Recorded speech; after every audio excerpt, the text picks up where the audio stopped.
Yeah, I think that's the idea.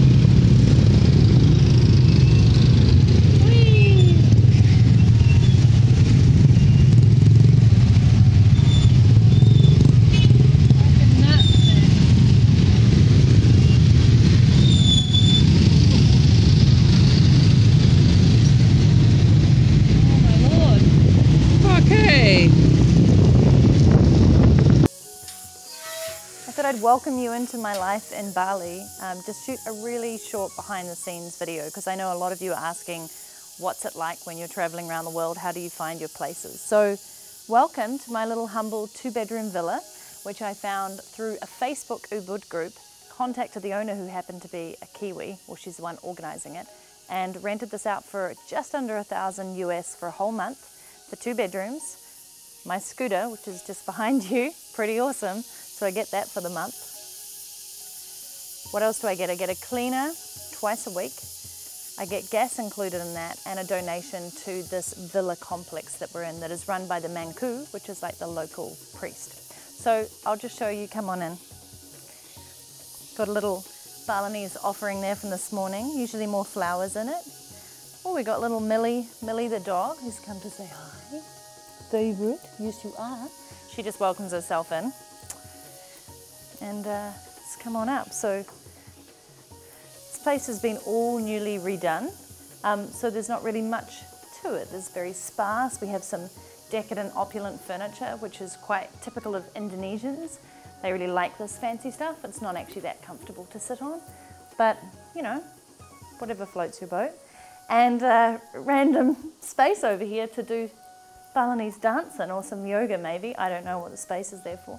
Then we have 2 rooms either side, and beautiful really. I love having the old mosquito nets. It makes it look quite classic and romantic. I haven't been using them because I haven't found any mosquitoes. No air conditioning in this apartment. We do have fans on these beautiful, typical sort of Balinese roofs.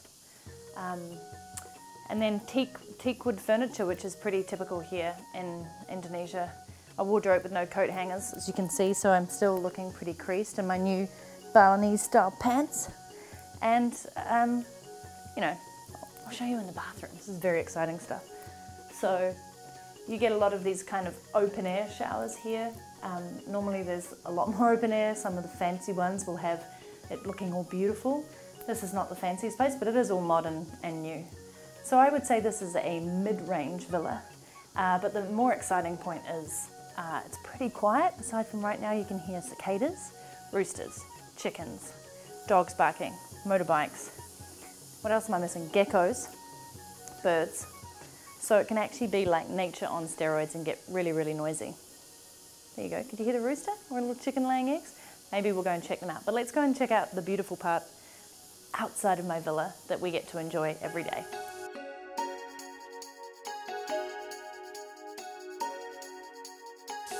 I'm going to take you through the fancy doors.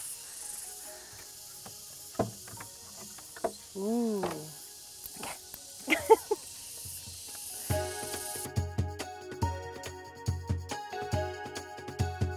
There's a raw food chef from Australia who's apparently crushing it. Somebody who does podcast teaching, and a professional travel food blogger, a writer, a photographer. You got everybody here. And then the pool, which everybody always loves. Not every place has a pool in Bali. So while we're in these sort of lovely villa complex just behind, the Manku, the local chief priest, and his wife live in this kind of random place. And this is where the roosters and the chickens hang out, as you can see, and the little babies running around. He invited me over for coffee the other day, but I wasn't sure what I was going to get. So I politely said I was on my way out. But you often find them sitting on this little platform. There's a cat there as well, and a rooster, so everything's going on. Oh, look at them on the roof. That's awesome. Yeah, giant pigeons. Hello. Hi, buddy. Oh, haven't seen this bit yet. This is kind of a temple and kind of not. Good morning. Yeah. Oh, hello. Hello. Oh, it's doggy heaven.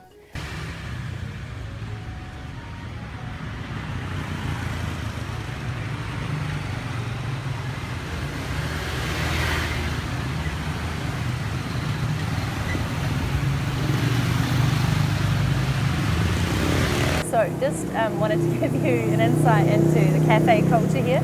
So there are 400 restaurants and cafes in Ubud alone. So Ubud is just one part of Bali, obviously, but the mecca for yoga lovers, spiritual junkies.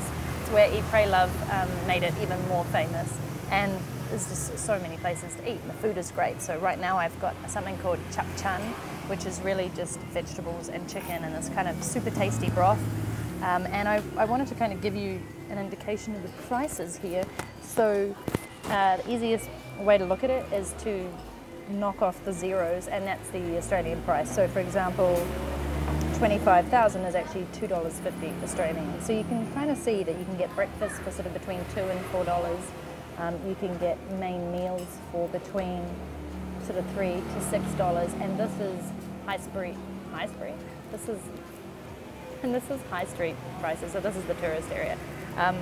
I went into a little Indonesian restaurant the other day on a side street, and for $8 Australian, which is about $6.50 US, I think, I got 2 vegetable juices and 5 dishes. It's nuts. So it's cheaper here than where I was in Canggu, which is a bit even more touristy in the surfer town.